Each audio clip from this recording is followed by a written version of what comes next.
असां वटि नौजवाननि सां मां डिस्कस करे रहियो आहियां। जी हा, हे जेको आहे न, जेको बि अचे ख़र्च करे छॾियो, जेको बि अचे ख़र्च करे छॾियो, हे वठी छॾियो, हो वठी छॾियो, अॼु हे मॉडल त सुभाणे हो मॉडल, हे बदिलाए छॾियो त हो बदिलाए छॾियो, हीअ चेन त हूअ चेन, घड़ी चेंज त मोबाइल चेंज त चश्मो चेंज त पेन चेंज।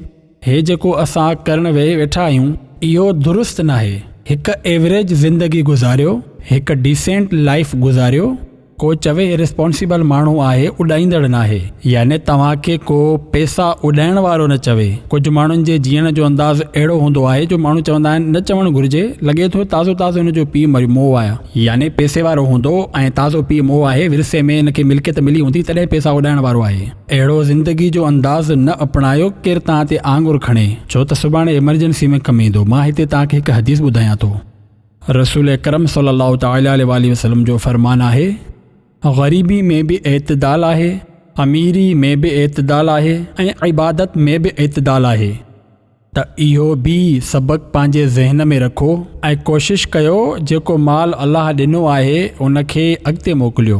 हदीस पाक में आहे, तव्हां मां केरु आहे जंहिंखे पाण खां वधीक पंहिंजे वारसनि जो माल पसंदि आहे? अर्ज़ु कयो वियो, सभिनि खे पसंदि हूंदो। फरमायो, तुंहिंजो माल उहो आहे जेको तो अॻिते मोकिलियो, त पंहिंजे माल खे जेतिरो थी सघे अॻिते मोकिलियो ऐं अॻिते जी तयारी कयो। जेके नौजवान मुंहिंजा ख़र्च करण में हथ खुलियल आहिनि उन्हनि खे बि खपे अॻिते मोकिलिन। हीअ जवानी ही ज़िंदगी जी आख़िरी मूवमेंट हुजे। अल्लाह जी राह में ख़र्च कयो जिथे बि तव्हांखे नज़र अचे। नेकी जे कम में ख़र्च कयो, सदको ऐं ख़ैरात कयो। मस्जिद, मदरसो, जेको बि आशिक़ान रसूल जो आहे, ज़रूरतमंद हाजतमंदनि जी घटिताई नाहे, उन्हनि खे ॾियो, उन्हनि जूं दुआऊं वठो।